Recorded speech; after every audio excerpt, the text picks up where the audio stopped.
because mermaids don't have a soul. So she confronts him about it. And he says, look, sweetheart, this is how I get us together. And she says, she doesn't bathe? He's like, yeah, like once a month. She's like, oh my God, how can you stand that? That must stink. That's terrible. And he draws his sword and threatens her, or something like that. That's what I would do, probably. Or, I don't know. I'm such a romantic. Who knows? Who knows what you would do in that situation? You've been scuba diving or something, and you just start to learn it's all about keeping your breath in a rhythm. And she refuses him. She's kind of touched. But she tells him, I will only kiss the man I'm married.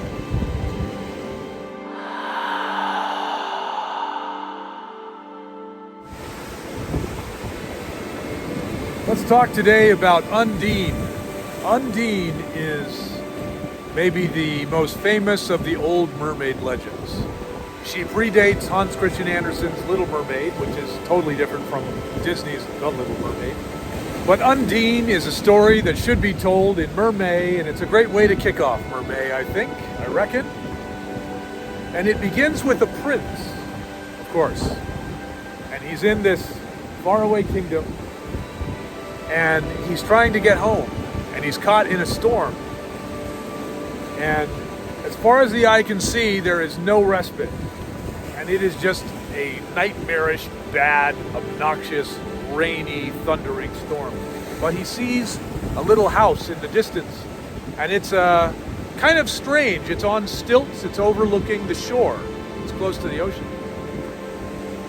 Well, he winds up running over there, taking shelter under the stilts.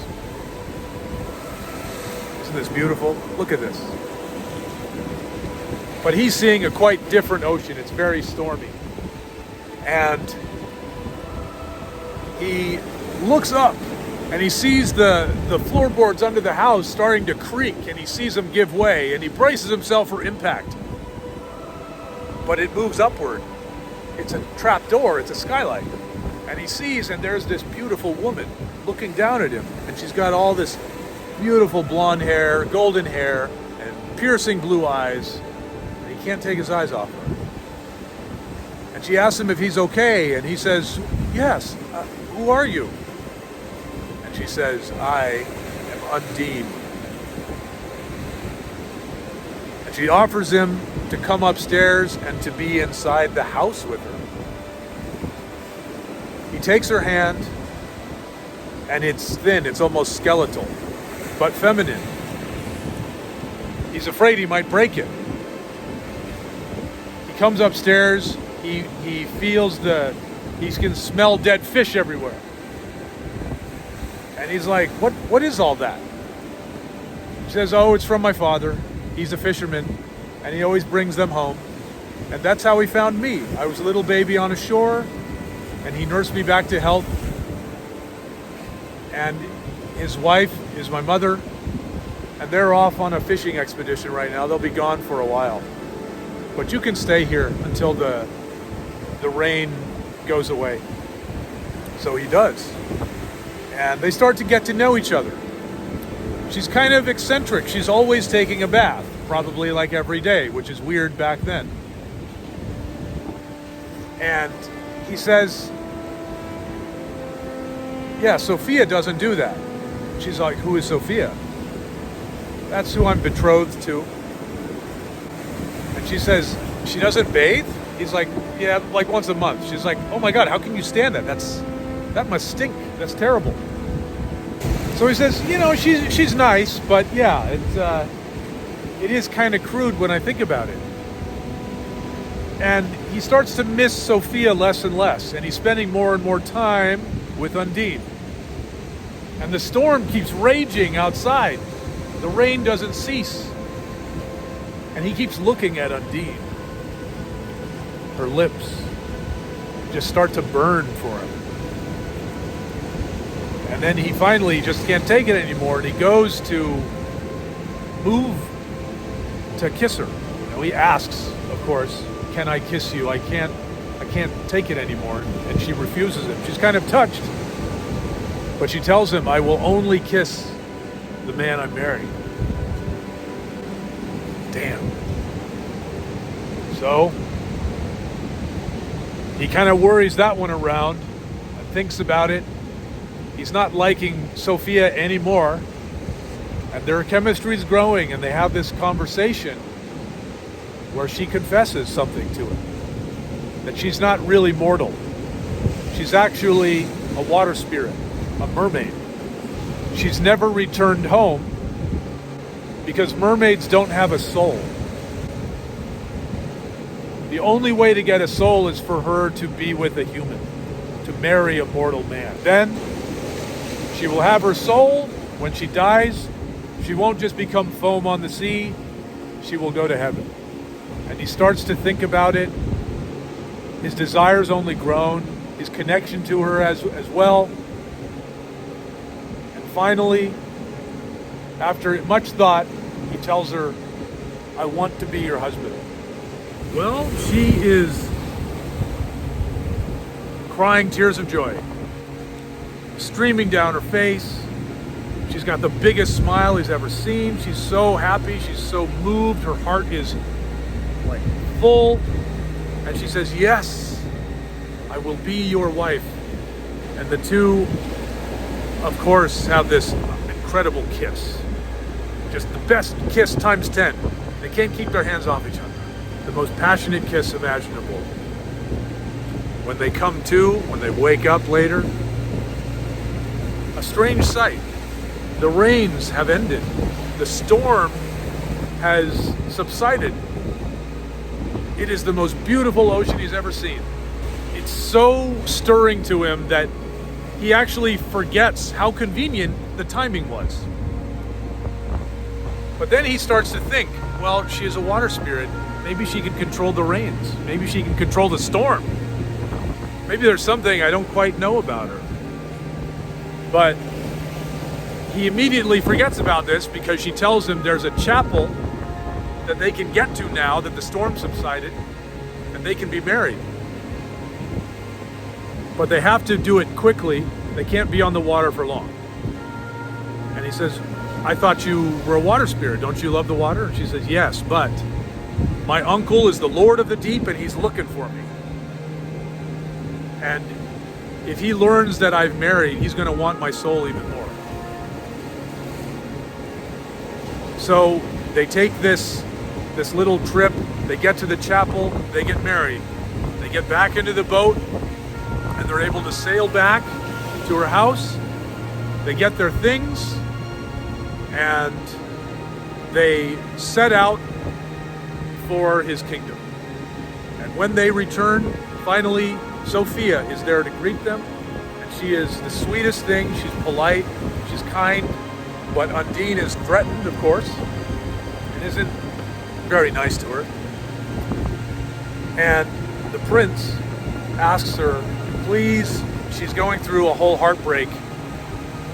I've just told her, and you can't imagine how devastated she is. Please be kind. So she pulls it back. Sophia spends a lot of her time in her favorite fountain, like next to her favorite fountain in the courtyard. And Undine asks to seal the fountain so it no longer flows with water. And this just hurts Sophia even more, and the prince, who says, why would you want to do that? That's awful. I don't want to do this to her.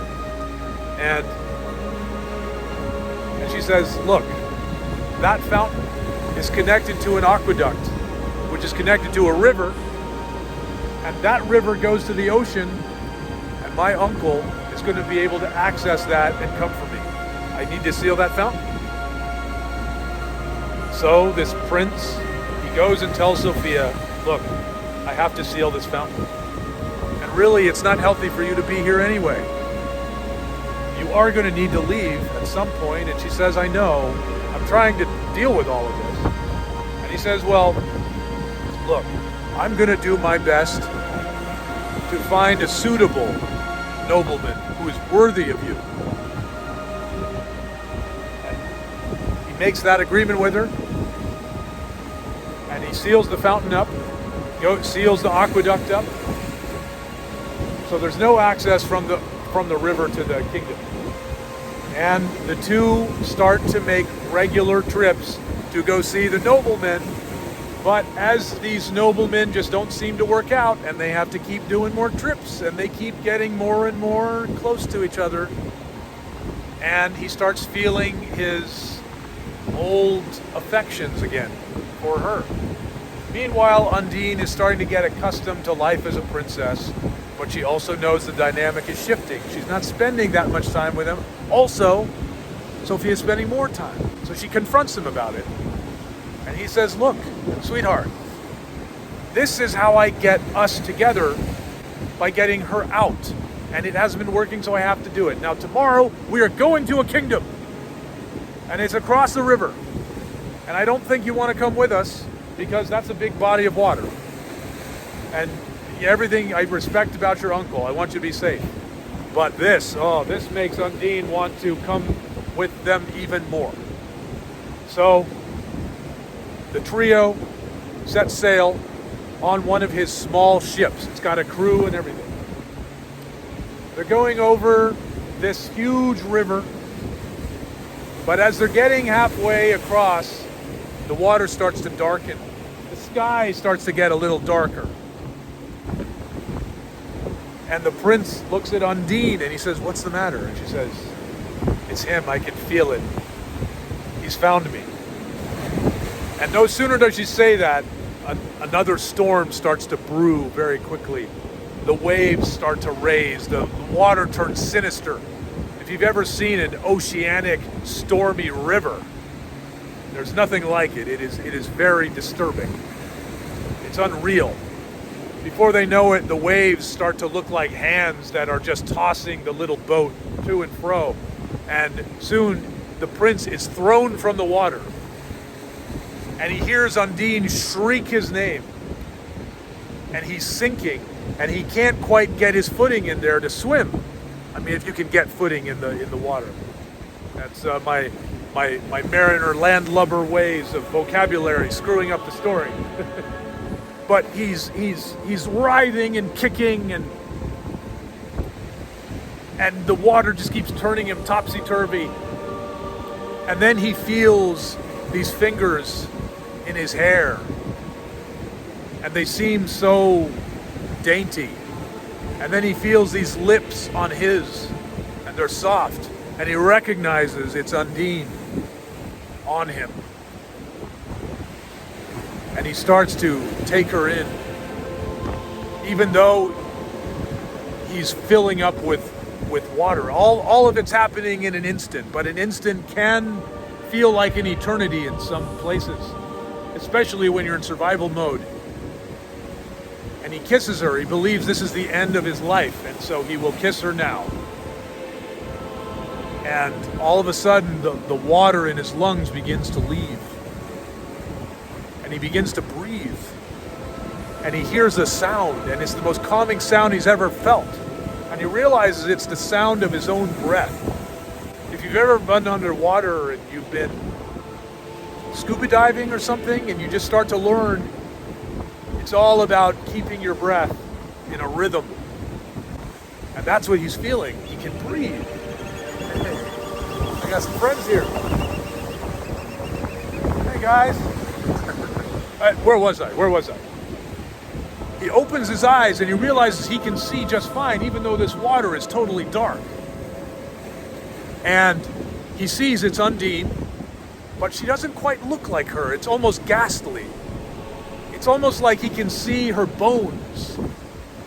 It's like he can see her skull just below her skin. It's kind of disturbing. And he gets startled and he wriggles free. Even though all the things he feels for her, he realizes he must get to shore. And he gets back on the ship. And thankfully there's Sophia.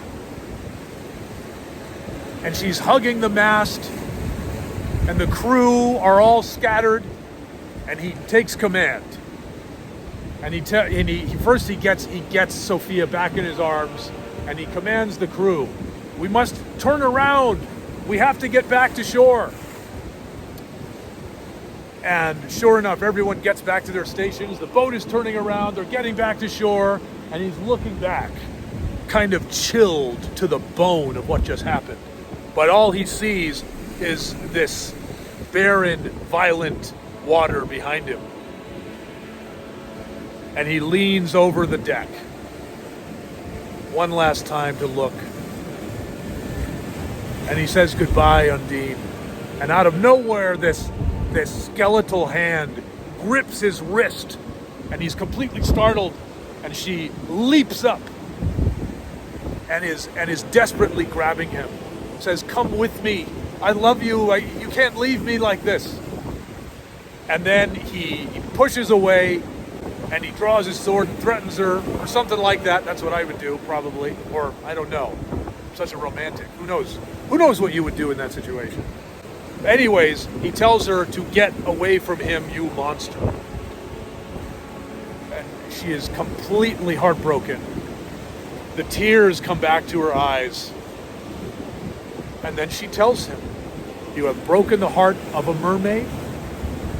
You are unfaithful to me. Your fate will be death sooner than later." And she leaps up in the air and just does a switchback with her great, enormous tail that he sees for the first time, and she disappears into that dark water that churns and swirls, and that's the last he sees of her. And it is a suspenseful trip back to the kingdom on that river, but they're finally to shore, and he swears he's never going back to the water, because he heeds her words. And he asks Sophia for forgiveness. And he says that if she will find mercy in her heart to forgive him and take him back, he will marry her and be faithful forever. And she agrees, because she's Sophia and she's very kind. And they live happily ever after in their castle that is far away from any water. And they have this beautiful little boy who grows up, grows up to be this beautiful toddler. Not grows up, but he grows into a toddler. And the prince becomes a king, and he feels all the love in the world for this boy, and he wants to give him everything. And Sophia and the boy play many times at the old fountain. And sometimes Sophia tells stories about how wondrous the fountain was. And the boy becomes so curious about it, and he asks his father, who will give him anything. One day, he goes, Papa, how come that fountain doesn't work? I want to see it. I bet it would look so beautiful the way Mother talks about it." And the father feels so sad about that, and then he decides that for his birthday, he's going to surprise him. And he says, "Come on, son, we're going to go to the river. We're going to go fix the aqueduct." And they do it, and then they go to the fountain. And the boy is like, "That was so fun." And he's like, "Wait till you see this." And then the sun hits the first water as it trickles, and the boy is transfixed, and he's watching this engineering, this marvelous feat of this giant fountain start to trickle water, and he watches it grow. And he gets so excited, and he goes, "I'm going to go tell Mama, and he goes to tell Sophia. And the king, this has been years now, and he's so overcome with happiness. And he's looking at the boy leave, and he sits by the edge of the fountain.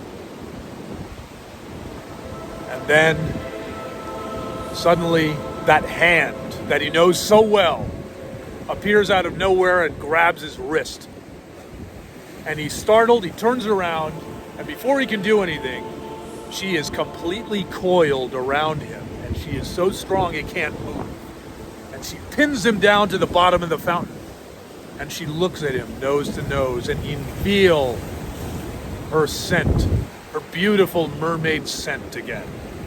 And he is completely transfixed in her eyes, but he's horrified that she's come back, because he knows it can't be good based on their last encounter.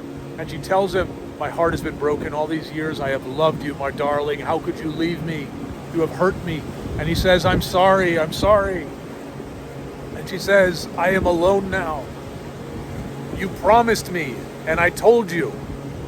I told you that you couldn't be unfaithful, and you still did that. And now you must pay. And she kisses him. And at this point, she is so distraught that her tears are streaming down once again. And then he starts to cry as well. And he is completely powerless. He has to take in her kiss, and he surrenders to her kiss. And her tears are falling, streaming down so much like a waterfall. They start to fill the fountain, and she drowns him in her own sorrow. And she looks upon his body, and then she leaves him there and vanishes.